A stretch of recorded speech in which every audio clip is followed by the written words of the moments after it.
감사합니다. 할렐루야, 샬롬, 샬롬, 샬롬, 샬롬, 샬롬. 하나님 사랑합니다. 여러분, 주 안에서 사랑합니다. 오늘 이 강의 두 번째 날이죠. 하나님의 복음을 전하였노라. 원래는 1장 말미를 우리 함께 지난주에 1장 1절에서 7절까지 했기 때문에 말미를 해야 돼서 말미를 잡았다가 다시 그냥 2장으로 장으로 넘어가고, 내용은 지난주 끝에 교훈 그 이후부터 우리 함께 깊이 살펴보기로 합니다.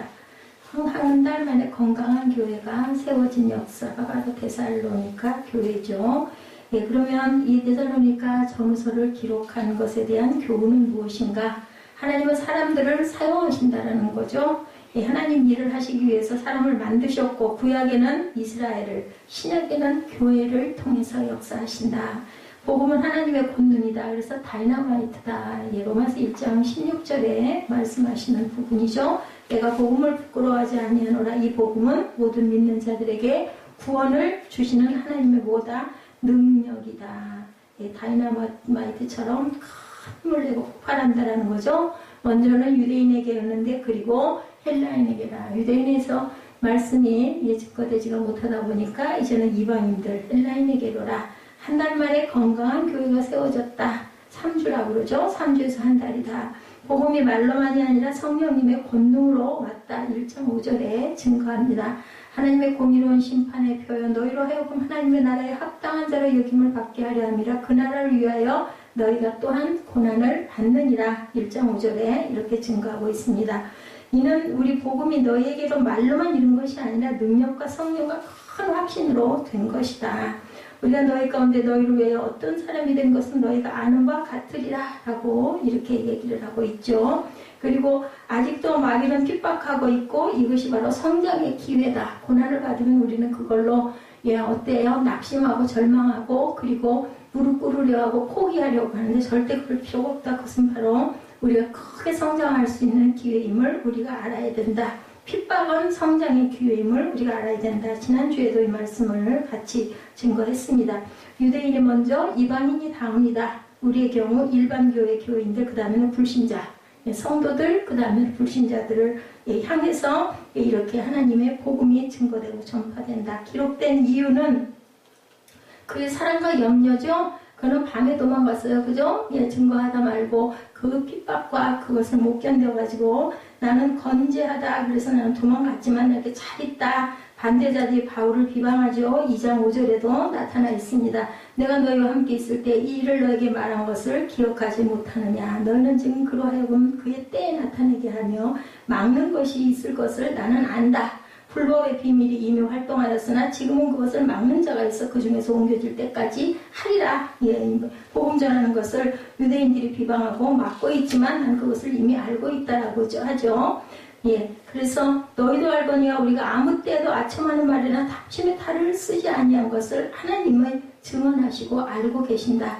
재림의 소망을 확고히 하기 위해서 죽은 자들의 문제, 극심한 핍박, 주의 날이 임했다고 하는 사람들에 대해서도, 그리고 성화의 삶을 너희는 이루어가야 한다. 내가 거룩하니 너희도 거룩하라 라고 말씀하고 계시죠.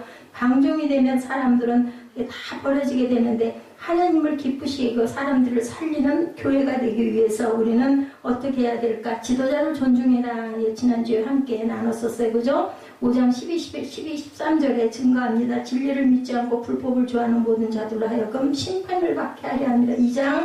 2장 12, 13절 맞죠? 주께서 사랑하시는 형제들아, 우리가 항상 너희에 관하여 마땅히 하나님께 감사할 것은 하나님이 처음부터 너희를 택하사 성령에 거룩하게 하신 것, 진리를 믿음으로 구원을 받게 하려 합니다. 라고 전서죠. 전서 제가 지금 후서로 펴놓고 이상하다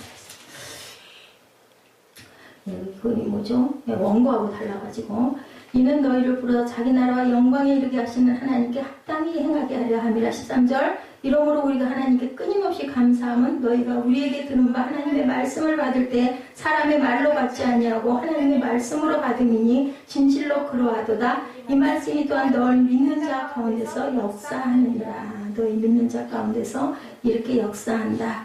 그들의 역사로 말미암아 사랑 안에서 가장 귀히 여기고 너희끼리 서로 화목해야 된다라는 거죠. 기다리는 자들을 위해서 우리는 열심히 오늘은 뭐예요? 일하자. 어떤 사람들이 그랬어요? 재림 기다리는 사람들이 결국은 그냥 뭐 재림이 올 건데 뭐 일해. 그죠? 다미성교회가 그랬다고 그러죠? 아무것도 직장에 출근도 안 하고 계속해서 예배만 드리고 그냥 기다리고 있었다고 하죠. 근데 하나님은 그것을 원하시지 않는다. 오늘 이 마지막 날이라도 우리는 뭘 심어요? 사과나무를 심자. 열심히 오늘 하루에 충만하게 살아야 된다는 거죠.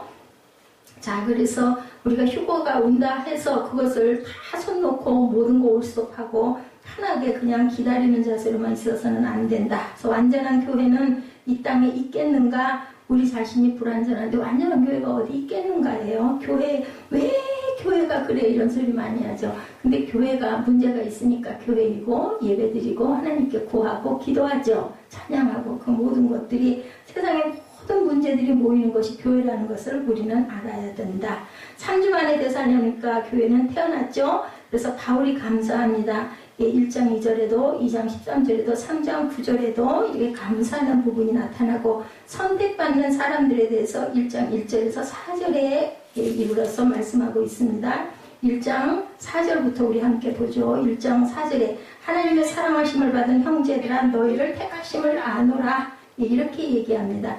그리고 1장 1절에 바울과 실로하노 디모데는 하나님 아버지와 주 예수 그리스도 안에 있는 데살로니가인의 교회에 편지하노니 은혜와 평강이 너에게 있을지어다. 사람으로 누구를? 바울과 디모데를 하나님께서 쓰시죠. 사도행전 16장 1절에 바울이 더웨와 루스드라의 이름에 거기 디모데라 하는 제자가 있으니 그 어머니는 믿는 유대 여자요 아버지는 헬라인이다. 아버지는 이방 사람이고 엄마는 유대인이었어요. 그래서 디모데는 뭐를 했다? 할례를 받았다. 디도는 둘 다 이방인이었기 때문에 할례를 받지 않았다라고 나타납니다.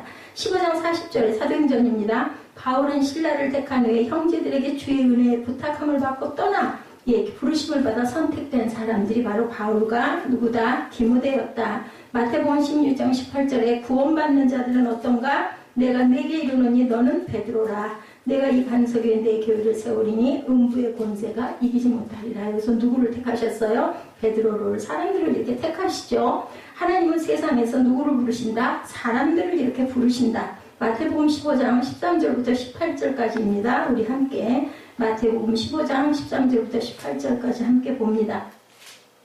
예수께서 대답하여 이르시되 심은 것마다 내 하늘 아버지께 심으시지 않은 것은 뽑힐 것이니 아버지께서 안 심으신 건 뽑힌다는 거예요. 그냥 두라 그들은 맹인이 되어 맹인을 인도하는 자로다. 만일 맹인이 맹인을 인도하면 둘 다 구덩이에 빠지리라 하시니 베드로가 대답하여 이르되 이 비유를 우리에게 설명하여 주옵소서. 예수께서 이르시되 너희도 아직까지 깨달음이 없느냐? 입으로 들어가는 모든 것은 배로 들어가서 뒤로 내버리는 줄 알지 못하느냐? 입에서 나오는 것들은 마음에서 나오나니 이것이야말로 사람을 더럽게 하느니라. 우리 마음이 깨끗하면 입에서 더러운 것이 안 나온다는 거겠죠? 요한복음 17장 9절에도 말씀합니다.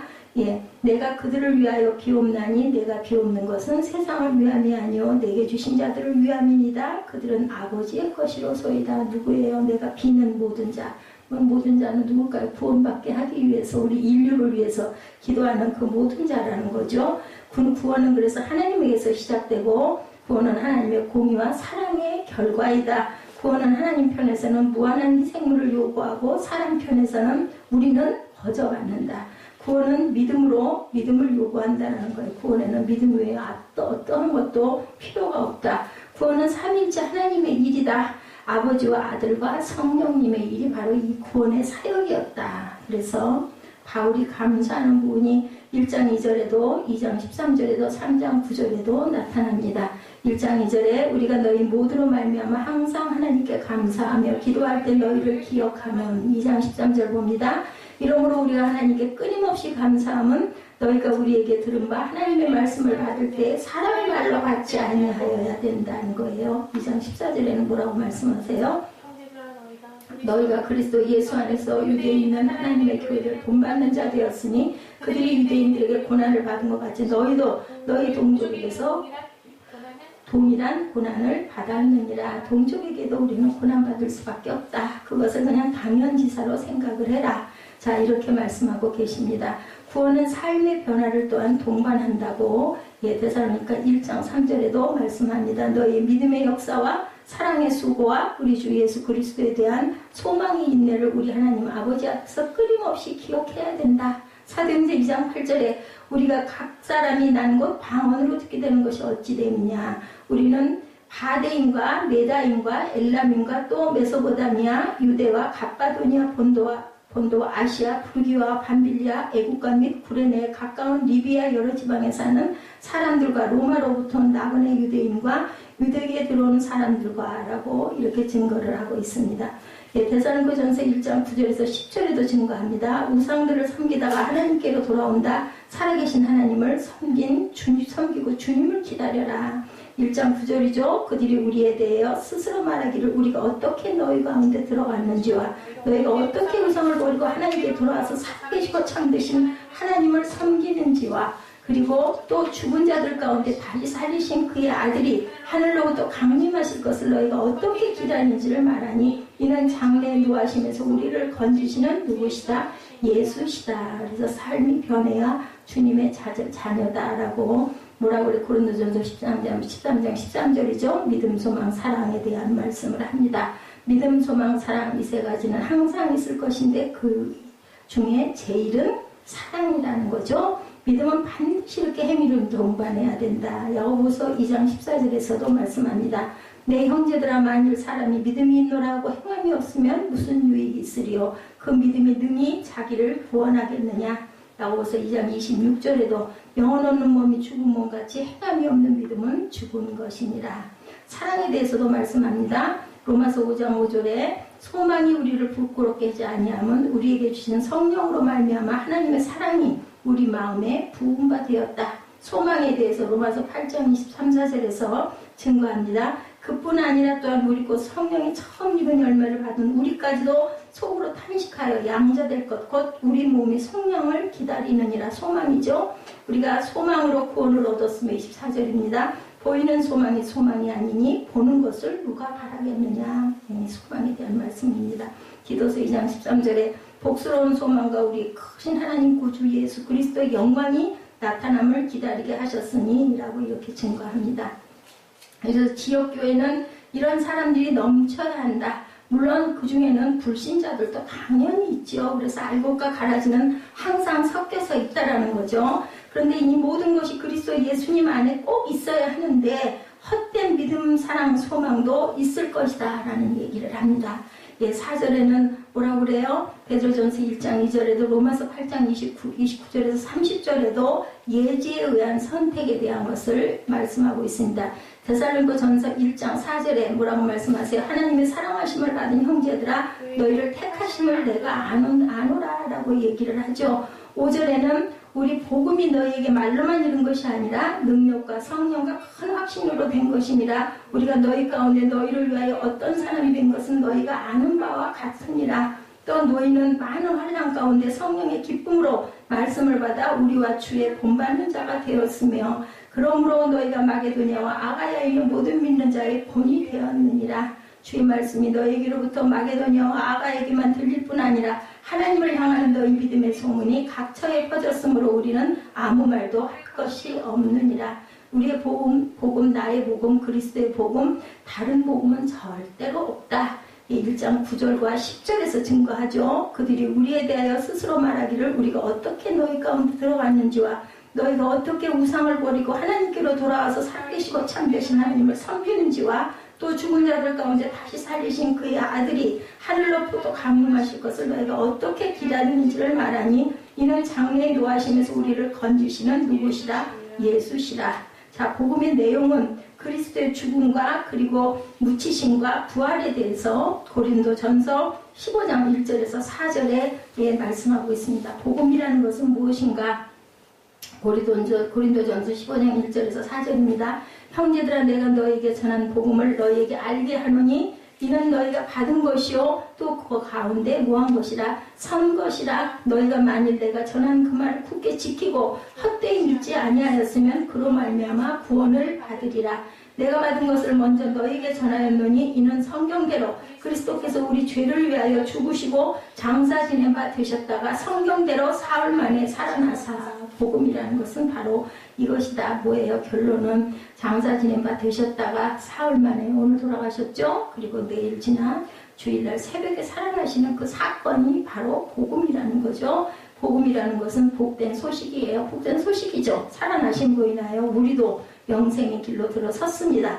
선택의 증거, 말로만 이룬 게 아니라 권능과 성령님과 큰 확신으로 이루어졌다. 1차적인 책임은 설교자에게 있다. 어떤 사람에게 있는가? 고린도전서 2장 4, 5절에도 증거합니다. 내 말과 내 전도함이 설득력 있는 지혜의 말로 하지 아니하고 다만 성령의 나타나심과 능력으로 했다. 너희 믿음이 사람의 지혜에 있지 아니하고 다만 하나님의 능력에 있게 하려 하였노라.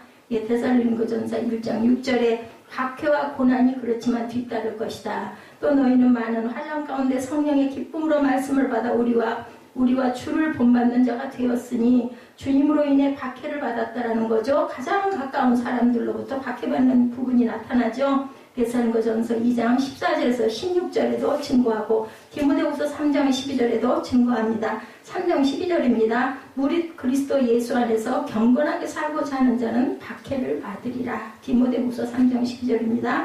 그러면서도 우리는 뭐해요? 지도자를 따른다. 잘못하면 사람이나 교회를 따르게 되는데 이런 것은 있어서는 안 된다. 여기에 그 예로 이슬람 천주교들을 들고 있습니다. 그래서 우리는 누구를 따라가야 된다? 예수를 따라가야 된다. 적어도 바울 정도 되는 사람이 어땠어요? 고린도전서 11장 1절에 보니 내가 그리스도를 본받는 자가 된 것 같이 너는 나를 본받는 자가 되라. 적어도 바울이 얘기합니다. 나래도 본받아라. 나래도. 우리가 예수 그리스도를 본받는데 너무 어려우면 부족하고 죄뿐이나 그죠? 약한 것밖에 자랑할 게 없는 나래도 본받아라 라고 이런 말씀이 1장과 2절 전 2장 전체에 퍼져 있다. 그래서 오늘은 하나님의 복음을 전하였노라라는 2장 1절에서 12절을 우리가 함께 아까 같이 합독했죠. 형제들아 우리가 너희 가운데 들어간 것이 헛되지 않은 줄을 너희가 친히 안다. 너희가 아는 바와 같이 우리가 먼저 빌립보에서 고난과 능력을 당하였으나 우리 하나님을 힘입어 많은 싸움 중에 하나님의 복음을 너희에게 전했다. 여기에 보니까 많은 싸움 중에 전했다고 그러죠. 고난과 능력을 3절에 우리의 권면은 간사함이나 부정에서 난 것이 아니고 속임수로 하는 것도 아니라 오직 하나님께 옳게 여기심을 입어 복음을 위탁받았으니 우리가 이와 같이 말하면 사람을 기쁘게 하려 하는 것이 아니고 우리 마음을 감찰하시는 하나님을 기쁘게 하려 함이라. 너희도 알거니와 우리가 아무 때에도 아첨하는 말이나 탐심에 막 탈을 쓰지 아니한 것을 하나님이 증언하시느니라. 또한 우리는 너에게서든지 다른 이에게서든지 사람에게는 영광을 구하지 아니하였노라. 우리는 그리스도의 사도로 마땅히 권위를 주장할 수 있으나 도리어 너희 가운데 유순한 자가 되어 유모가 자기 자녀를 기름과 같이 하였으니 우리가 이같이 너희를 사모하여 하나님의 복음뿐 아니라 우리의 목숨까지도 너희에게 주기를 기뻐함은 너희가 우리의 사랑하는 자됨이라. 형제들아 우리의 수고와 애쓴 것을 너희가 기억하리니 너희 아무에게도 폐를 끼치지 아니하려고 밤낮으로 일하면서 너희에게 하나님의 복음을 전하였노라. 우리가 너희 믿는 자들을 향하여 어떻게 거룩하게 옳고 흠없이 행하였는지에 대하여 너희가 증인이요 하나님도 그러하시도다. 첫째는 네가 증인, 그 다음에 하나님도 아마 증인이 돼 주실 것이다. 너희도 아는 바와 같이 우리가 너희 각 사람에게 아버지가 자기 자녀에게 하듯 권면하고 위로하고 경계하느니 이는 너희를 부르사 자기 나라와 영광에 이르게 하시는 하나님께 합당히 행하려 합니다. 이 말씀이었어요. 전에도 한번 이거 간증으로 우리가 아마 영상에서 잠깐 받은 것 같은데 이런 얘기가 있죠. 당신은 구원받으셨습니까? 오늘 밤 당신이 죽는다면 천국에 갈 수 있습니까? Excuse me, sir. Are you saved? 하고 묻죠. If you did tonight, are you going to heaven? 이렇게 물어요. 호주의 시드니 조지 스트리트에서 몇 년 동안 40년 동안 노방전도를 하셨던 프랑크 제너가 한 말이에요. 아주 40년을 한 자리에서 똑같이 매일같이 비가 오나 눈이 오나 바람이 부나 어떤 상황이라도 매일같이 전도한 이분입니다. 제너는 하나님께 서운한 대로 같은 시간 같은 장소에도 하루에도 빠짐없이 복음을 전했다고 그래요. 한 번도 당신을 통해 주님을 영접했어요 라는 말을 듣지를 못했다고 그러죠. 그래서 예, 내가 이렇게 열심히 했지만 전도의 열매가 없었다라고 그는 회상했다고 합니다. 그런데 영국 런던에 친여교 목사가 신기한 일이 그 목사에게 일어났다고 그러죠. 오전 예배를 마치려는데 낯선 사람이 일어나서 얘기합니다. 잠깐 간증해도 됩니까? 허락을 받고 그는 이렇게 말을 시작합니다. 친척을 만나려고 호주 시드니 조지 스트리트를 걷고 있는데 한 노인이 다가와서 말했습니다. 실례합니다. 아까 그 말이죠. Excuse me 하고 물어봅니다. 당신 are you saved? 구원받았습니까? 오늘 밤 죽으면 천국 가십니까? 라고 물어봤다고 그래요. 그 말이 계속 신경이 쓰여서 자기 고향에 영국에 돌아오자마자 예수를 영접하게 되었습니다. 그가 간증하는 거예요. 그의 간증에 목사님은 진심으로 축복해 주었다고 그래요. 그 후 친여교 목사는 미국 LA와 호주의 퍼스트에 설교를 했는데 똑같은 간증을 또한 거기서도 두 사람에게 2번을 들었다고 합니다. 런던에서도 말씀을 전하는데 4사람의 노인이 찾아와서 또 같은 말을 했다고 그래요. 우리도 25년, 35년 전에 시드니에 갔다가 그 노인에게 같은 질문을 받고 예수를 영접하게 되었습니다. 그 후 캐리비안 선교대회에 참석하여 이 간증을 나누었더니 3명의 선교사 역시 우리도 각각 15년, 25년 전에 이 노인을 통해서 예수를 영접했습니다. 아마 제가 지금까지 여러분에게 말씀드린 부분이 아마 한 10명 정도의 사람들의 간증을 통해서 그분으로 인해서 예수를 영접했다라는 건데 본인은 나는 정말 열심히 40년 동안 노방전도를 했지만 아무도 나한테 당신을 통해서 예수를 영접했습니다. 얘기가 없었다. 그죠? 이렇기 때문에 정말 나는 바보짓을 하고 있었던 게 아니냐 이런 생각을 했다는 거죠. 이 프랭크 제너라는 분이에요. 그죠? 이름 잊어버리지 마세요. 저는 잊어버려요. 프랭크 제너. 예. 자, 당신 예수 믿으면 오늘 죽더라도 천국에 갈 것입니다. 라고 얘기했는데 갑자기 하나님께 대한 두려움이 엄습하였고 충격으로 예수를 영접하고 군목이 되신 분이 한 분이 나타났습니다. 자신이 탄 군함이 호주 시드니에 정박했을 때 술에 취해 조지 스트리트를 지나가고 있는데 흰 머리의 노인이 다가와서 이렇게 얘기를 했다는 거죠. 당신이 예수 믿으면 오늘 죽더라도 천국에 갈 것입니다. 그 말을 듣고는 그냥 깜짝 놀라고 충격을 받아가지고 군목이 되었다는 거죠. 6개월 후에 인도에서 선교사 집회를 마치고 식사를 하다가 인도인에게 물어봤대요. 어떻게 크리스찬이 되셨습니까? 물어봤더니 그 인도인이 말하기를 호주 시드니에서 외교관으로 근무할 때 아이들 장난감을 사주려고 조지 스트리트를 걷는데 노인이 나와서 실례합니다. 구원받으셨습니까? 오늘 밤 죽으면 천국에 가십니까? 라고 물어봤다고 하는데 똑같은 말이죠. 그 말을 듣고 그만 놀래가지고 예수를 영접하고 그리스도인이 되었다. 똑같은 이 간증을 한 거예요. 그리고 또한 8개월 후에 호주 시드니에서 말씀을 전하던 친교계 목사는 혹시 이거 조지 스트리트에서 전도를 하는 흰머리 노인을 아십니까? 교인들에게 물어봤다고 하죠. 그랬더니 예, 그는 제너인데 지금은 연세가 많아 전도를 하지 못합니다. 친예계 목사는 제너가 사는 아파트로 찾아가서 최근 3년 동안 자신에게 어떠한 일이 일어났는지를 그분에게 들려주었다는 거죠. 예, 그렇게 내가 40년 동안을 전도를 했는데 열매를 맺지 못했다라는 생각을 갖고 있는 그분에게 희망을 주고 기쁨을 주는 그런 얘기였을 거예요. 그러자 제너는 눈물을 흘리면서 말하더랍니다. 저는 젊은 시절 방탕한 생활을 정리하고 예수를 영접했습니다.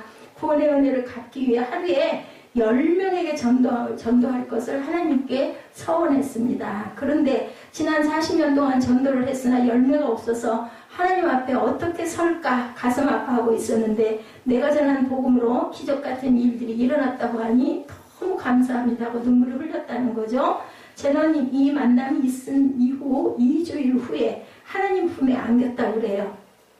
그 후 친예교 목사가 확인한 결과 14만 6천 명이 노인에 의해서 전도되었다는 사실을 알게 되었다는 거죠.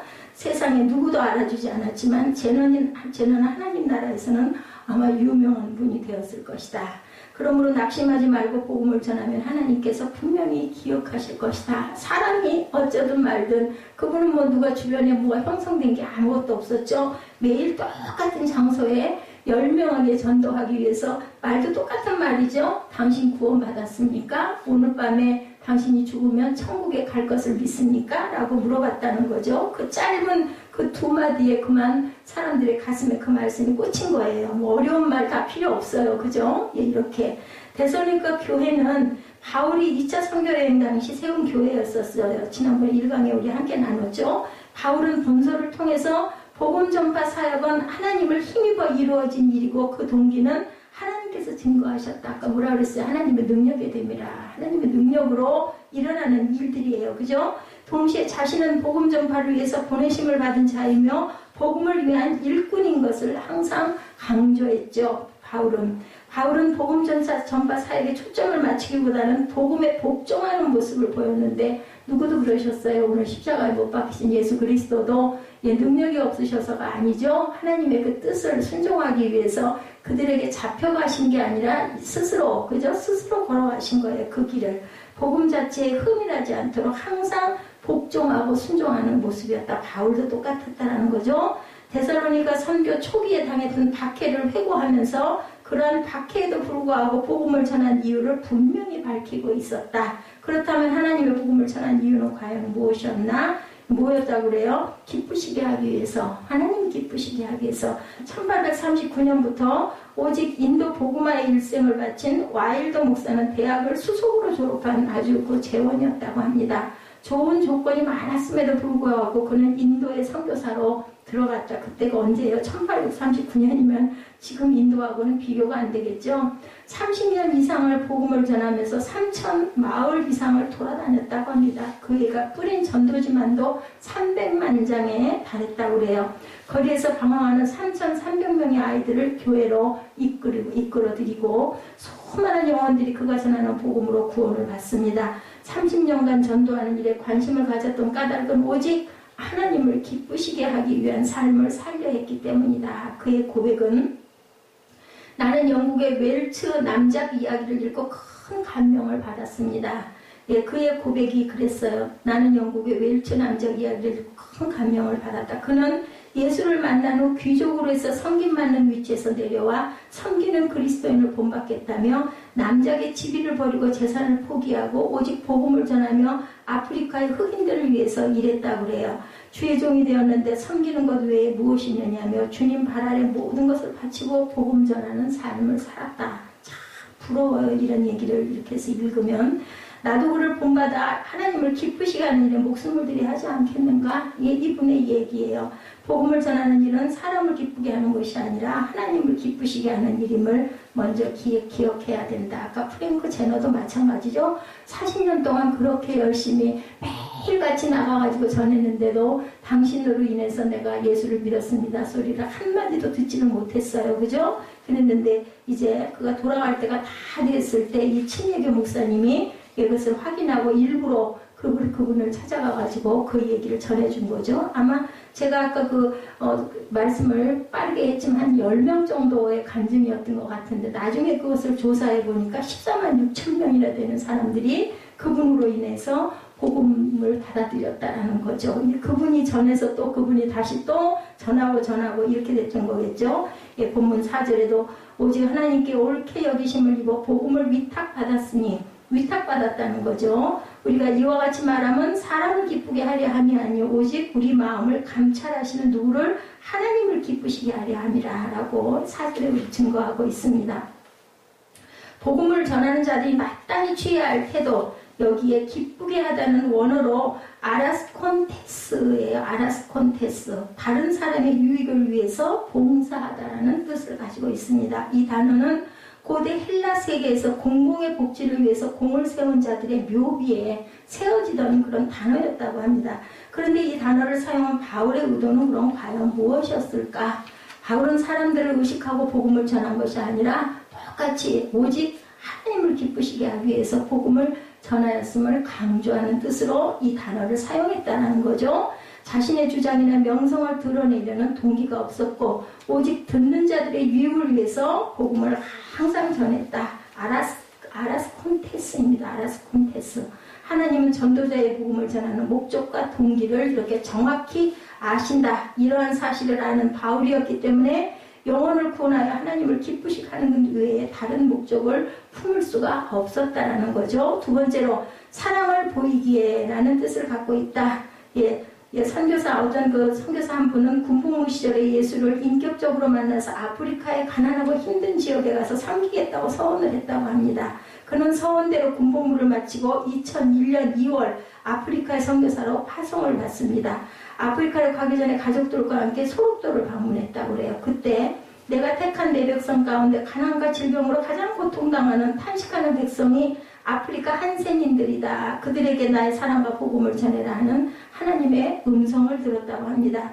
이후 아프리카에서 복음을 전하면서 한센인들을 섬겼대요. 문둥병자들이죠. 사역하는 동안 몇 번이나 죽불고비를 넘겼고 가난과 갑상선암 수술도, 그러니까 제가 아픈 것은 아무것도 아니에요. 이렇게 암 수술을 몇 가지씩 받고도 열심히 포기하지 않고 암 투병 중에도 아프리카로 돌아와서 한센인들을 섬겼다라고 그는 고백합니다.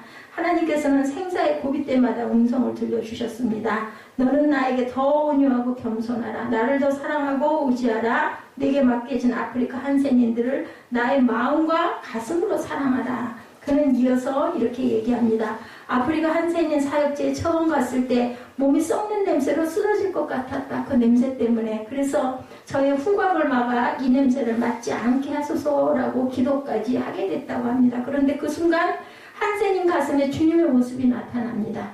그 이후에 지금까지 한 영혼 한 생명을 사랑하고 있다. 예, 그 얘기는 제가 주변에 계신 분들한테도 간증을 많이 들었어요.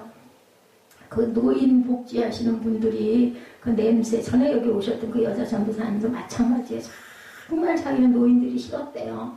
그런데 하필이면은 노인 복지를 하고 계시는 거 아니에요? 그 노인 복지가 쉬운 일이 아니라 그냥 누워서 그냥 대소변을 다 받아내야 되는 거고 맨날 목욕시켜야 되고 닦아야 되고 치워야 되고 냄새가 뭐 말로 할 수도 없겠죠. 그런데 이상한 거는 그 일을 하면서 한 번도 그 냄새가 역하거나 싫지가 않았다. 그냥 아무것도 아닌 것 같이 주물러 대는 그렇게 정말 그건 너무너무 이상하다. 본인의 얘기예요. 예, 그렇게 할 수 있게끔 하나님께서 능력을 주시고 힘을 주신다라는 거죠. 이분도 마찬가지죠. 선교사가 되고 보니 선교는 사명받은 자가 하는 게 아니라 그리스도의 사랑을 깨달은 자만이 할 수 있는 사실을, 할 수 있다는 사실을 알게 되었다라고 그분이 이렇게 고백을 하더라는 거죠. 예, 십자가 사랑을 붙들고 생명이 다하는 순간까지 섬기다가 아프리카 땅에 뼈를 묻을 것입니다. 그분이 이렇게 간증을 합니다. 한 영혼을 천하보다 귀하게 여기시고 사랑하신 하나님의 뜻을 너무도 잘 알기 때문입니다. 복음 전파는 그리스도의 사랑을 경험한 자들이 감당해야 할 사명입니다. 본문 8절입니다. 우리가 이같이 너희를 사모하여 하나님의 복음뿐 아니라 우리의 목숨까지도 너에게 주기를 기뻐함은 너희가 우리의 사랑하는 자가 됨이라. 여기에 사랑하는 자는 아가페토이입니다. 이기적 욕망이 아닌 이타적 사랑을 하는 자라는 의미를 갖고 있습니다. 바울의 자신의 사랑은 자기를 내어주는 희생적 사랑이었음을 여기서 보여주고 있죠. 따라서 목숨을 내놓고 전도한 동기 역시 사랑이다. 예, 하나님을 기쁘시게 두 번째는 하나님의 사랑, 예, 그죠? 이타적 사랑입니다. 아가페 사랑에 가까운 사랑이겠죠? 전도는 하나님의 사랑을 나타내는 일이다. 그리스도의 사랑을 체험하는 자들이 그 사랑으로 다른 영혼을 사랑하는 것은 극히 자연스러운 일이다. 그래서 우리가 뭐 고기도 먹어본 사람만 먹을 수 있고 사랑도 받아봐야 사랑도 잘한다고 하죠. 똑같은 얘기입니다. 하나님의 사랑을 우리가 알면 그 사랑을 전하고 싶고 그 사랑대로 우리가 실천을 해가지 않겠어요? 그 사랑 속에 빠진 사람들 어때요? 예, 주변 사람들에게도 너무 따뜻하고 부드럽죠. 그래야 할 때 우리가 전하는 복음에 그들이 귀를 기울일 것이다. 바울은 그리스도의 사랑에 잡힌바 되는 복음을 전하는 일에 목숨을 바쳤어요. 목적은 하나님을 기쁘시게 하기 위해서. 이웃을 사랑한다고 하면서 이웃의 복음을 전하지 않는다면 참된 사랑이 아니다. 사랑은 복음을 전하는 모습으로 증명되어야 하며 마땅히 보여져야 한다. 셋째로 합당하게 하기에. 러시아 문호가 그 문호이자 노벨 문학상을 수상한 솔제니치는 대학을 다닐 때 러시아 공산당 혁명사를 전공하고 수백 권의 책을 낼 정도로 박식한 사람이었었습니다. 그는 미국을 건너와서 1984년 템플턴 대학에서 이런 강연을 했다고 합니다. 러시아 공산당 혁명이 일어나서 반세기 동안 6,000명이 넘는 인명이 죽어갔습니다. 가난에 시달리며 비참하고 고통스러운 삶을 살았습니다. 이 악마와 같은 공산주의 혁명이 왜 일어났습니까? 그것은 하나님을 잊어버리기 때문입니다. 그분의 솔제니친의 그 강연 내용이에요. 사람들이 하나님을 잊어버렸기 때문에 공산당 그 혁명이 일어났다는 거죠. 하나님을 잊어버렸기 때문에 공산당의 비극이 찾아왔다. 그리고 현대사회의 문제는 무엇 때문일까? 하나님을 잊어버렸기 때문에 사람들이 하나님을 기억하려 하지 않기 때문이다. 요즘 세상 돌아가는 게 가만히 보면 그렇지 않아요? 바깥에서는 힘이 쌩쌩 나다가 교회 들어오면은 기억이 빠지고 죽을 것 같은 거 왜 그럴까요? 영적으로 그 맞지가 않아서 그러겠죠? 저는 그렇게밖에는 생각이 안 들어요. 그게 사람이 잘못된 게 아니라 사탄이 거기서 역사를 하는 거죠. 시인 거죠. 세상 건 좋고 교회 오면 답답하고 근데 그냥 무섭고 두려우니까 예배는 안 드릴 수가 없고 여기서 벗어나게 해달라고 우리가 기도해야 됩니다. 하나님을 잊어버린 사람들에게 하나님을 되돌려 주어야 된다. 그것이 바로 복음 전도라는 거예요. 우리가 믿지 않는 사람들에게 복음 증거도 전도도 중요하지만 믿는 사람들 쓰러져가고 기운 빠져가고 주저앉아가는 사람들에게 일으켜 세워주는 거, 손 붙잡아주는 거, 중보해주는 거 굉장히 중요합니다. 전도야말로 죽어가는 영혼들을 하나님 보시기에 합당하게 만드는 역사이다. 본문 12절입니다. 이는 너희를 부르사 자기 나라와 영광에 이르시게 하시는 하나님께 합당하게 하려 합니다. 합당이라는 단어는 악시오스입니다. 헬라어로 누구에게 자신의 가치가 증명되다라는 뜻을 갖고 있습니다. 합당하게 하다. 전도는 하나님께서 원하시는 것이고 그것을 행할 때 하나님 앞에서 존재의 의미가 증명된다. 우리가 하나님의 자녀라는 것이 증명된다라는 거죠. 바울은 데살로니가 교인들이 하나님께 합당한 삶을 살도록 만들기 위해서 복음을 전하였다라는 뜻이에요. 사랑으로, 그렇죠? 하나님을 기쁘시게 하기 위해서 합당하게 복음을 전했다. 그리스도인은 하나님께 합당하게 행하는 자가 되어야 된다. 즉 그리스도인답게 살아야 한다. 내가 원하는 삶이 아니라 그리스도께서 원하시는 삶을 우리가 살아내야 된다. 그렇다면 그리스도께서 원하시는 것은 과연 무엇일까? 세상 모든 민족이 구원을 얻기까지 쉬지 아니하시고 영혼을 구원하는 일이다. 우리 이 찬양 기억나시죠? 세상 모든 민족이. 미국의 법 그레이 박사는 전도에 관심을 가지고 아침마다 하나님께 간절히 기도했다고 합니다. 하나님, 오늘도 구원할 영혼을 붙여주옵소서. 차를 운전하고 가는데 젊은이가 손을 들고 태워달라고 요청을 하더라는 거죠. 성령께서 저기 너희 사람 저기 있다라고 음성을 주셨대요. 박사는 차를 멈추고 그를 태우며 물었다고 합니다. 어디까지 가십니까? 시내로 갑니다. 아니 오늘 어디로 가느냐고 묻는 것이 아니라 죽을 때 어디로 가시느냐고 물었습니다. 이 박사님이 이렇게 물은 거예요. 그런 것에 대해서는 생각해보지 않았습니다. 그 차를 세웠던 젊은이가 대답하죠. 휴게소에서 잠시 이야기하면 어떨까요? 라고는 복그레이는 휴게소에 차를 멈추고 성경 구절을 찾아주었다고 합니다. 구원의 도를 가르쳐 주었습니다. 그리고 머리를 숙이고 그를 위해서 기도해 주었다고 그래요. 그러자 젊은이는 눈물을 닦으며 가슴에서 총을 꺼내 보이며 말합니다. 제가 차를 멈추게 할 때 결심한 것이 있었습니다. 멈추는 차의 운전자를 죽이고 차를 빼서 다른 주로 가서 묻어버리려고 했습니다.